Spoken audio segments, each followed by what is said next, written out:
let me state the obvious and then try to pull something interesting from that.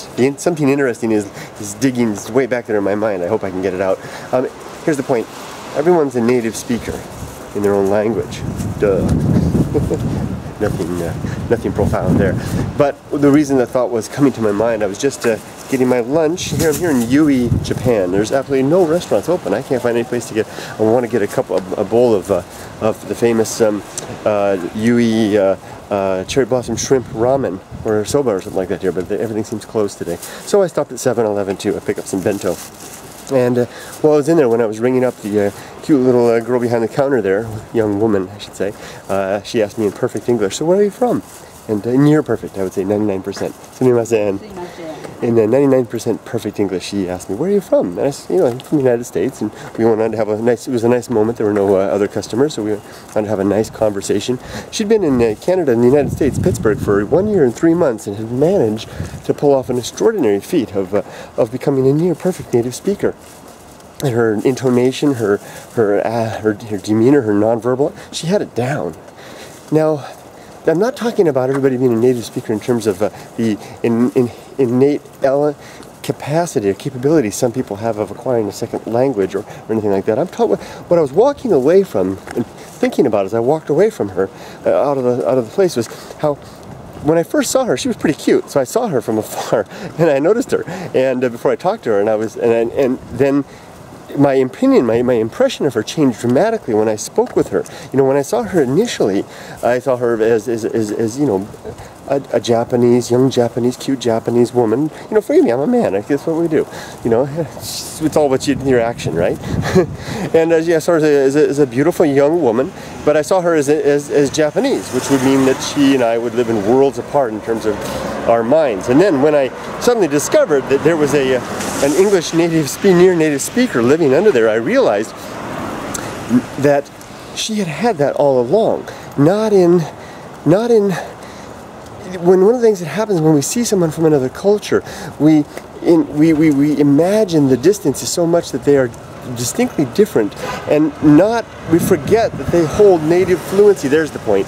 They hold native fluency in their own minds, and I hope I've kept this clear. I've muddied the water somewhat. The point was, she was always a native speaker in her own culture. The fluent, coherent, well-spoken young woman that existed, that spoke to me in my language, also existed, fully capable of doing the same thing in her own language. Whether or not she actually could speak English or not is beside the point. Every single person, all the people that I'm passing around here are fluent in their language, and their minds are able to express, contemplate, express, listen, and share with others in a very deep and meaningful way, to the extent that they are able to exercise their native faculties. Each of us have that inherent capability, but when we encounter a foreigner, we fail to see that sometimes. I fail to see that sometimes, and we see them through the limited eyes. I think it was Nihonjin just sent a tweet out earlier. I hope she won't mind me quoting her now, or paraphrasing at least. I can't remember the quote. Something about to the effect of, I've worked with you, she's talking about her boss or a co-worker, I've worked with you for 1.5 years now. You'd think you know that I speak Japanese. And then Mrs. Molly replied, basically saying, with tongue-in-cheek, saying, that how could a native speaker can't, how could a foreigner, how could a guy, to try and actually say what she said, how could a gaijin understand what a native speaker says? Well put. And then she said with sarcasm. She was saying that sarcastically. She wasn't meaning it. Mrs. Molly wasn't meaning that, but she was implying that some people from a native speaker's perspective assume that non-native speakers cannot comprehend their frame of mind and their understanding. The precise point is that I'm trying to make in this video, we all have that capability within our own culture. Whether or not we can bridge it or not, I cannot bridge it. I've never been able to do that. I am one of those foreigners who will be a moron in the eyes of many Japanese, as I am. In the case of my workplace, many people see me as a bit of a dum-dum. And because of my inability in Japanese. And I have learned to accept that. Again, strained from the point though. The big point here is we have it, and I'm going to try to keep my eyes on that fact from now on.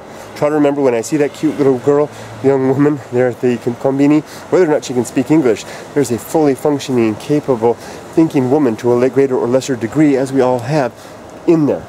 And I'm going to try to keep that in mind. And now, I am going to park my rear. I'm going to bow humbly.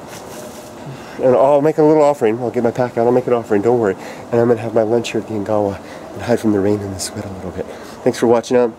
Thank you, Jen in Japan and Mrs. Molly, for allowing me to, without your permission, use your Twitter comments in this video.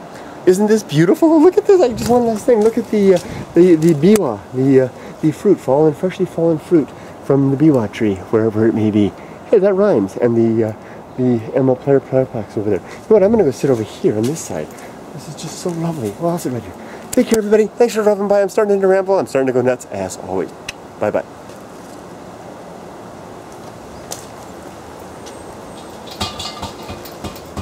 Not much of a bell.